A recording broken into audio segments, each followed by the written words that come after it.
आएंगे अब कहिए सदिया कर्मी के एकरी बहन के 1727 के हो गई गे।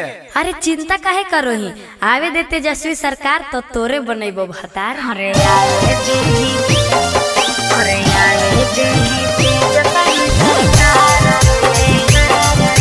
माँ प्रतिमा रिकॉर्डिंग स्टूडियो शेखपुरा।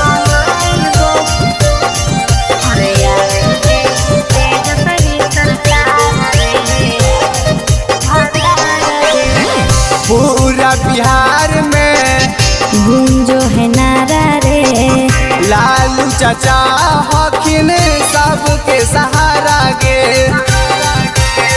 पूरा बिहार में गूंजो है नारा रे, लालू चाचा हकीन सबके सहारा गे।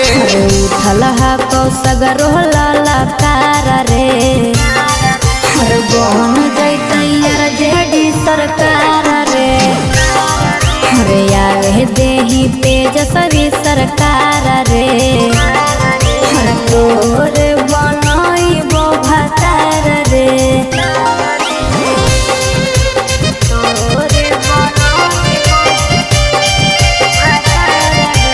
मिक्स बाय शैलेंद्र बाबू।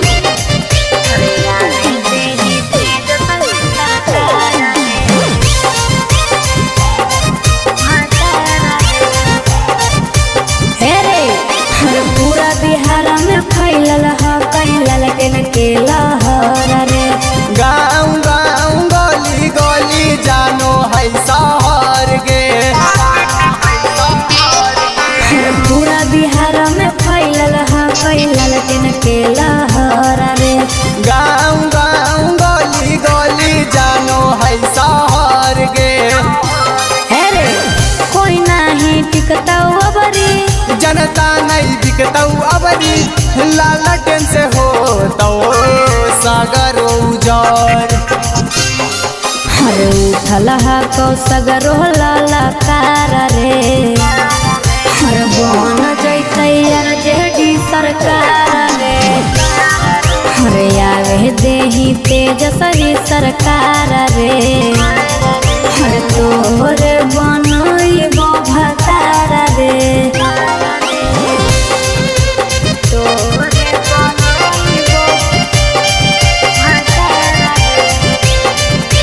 माँ प्रतिमा रिकॉर्डिंग स्टूडियो शेखपुरा।